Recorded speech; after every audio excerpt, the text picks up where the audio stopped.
சக்திகள் வீட்டில் இருப்பதை உணர்த்தும் ஜீவராசிகள் நிறைய இருக்குது. நம்ம முன்னோர்கள் பெரியவங்க எல்லாம் தீய சக்தி வீட்டில் இருக்கிறத தெரிஞ்சுக்கிறதுக்காகவே கிளி, புறா, சிட்டுக்குருவி, அணில், நாய், பூனை, மாடு, ஆடு, கோழின்னு நிறைய வளர்த்தாங்க.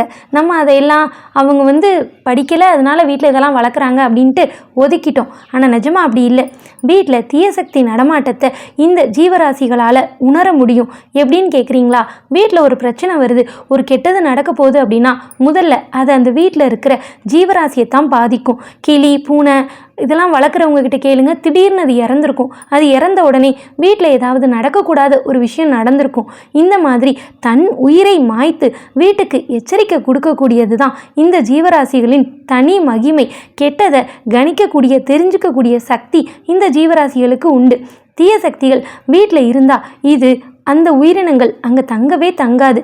வீட்டில் அணில், புறா, குருவி, சிட்டுக்குருவி கூடு கட்டி இருந்தால் கண்டிப்பாக அதை பிரித்து போட்டுறாதீங்க.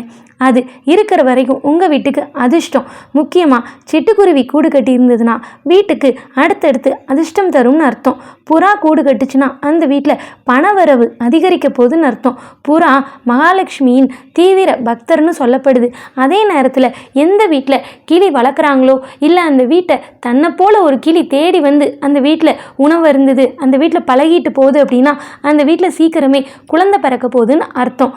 இந்த மாதிரி இன்னும் நிறைய நல்ல விஷயங்களை தெரிஞ்சுக்க சதுரகிரி லிங்கம் யூடியூப் சேனலை மறக்காமல் சப்ஸ்கிரைப் பண்ணிடுங்க. ஓம் நமச்சிவாய.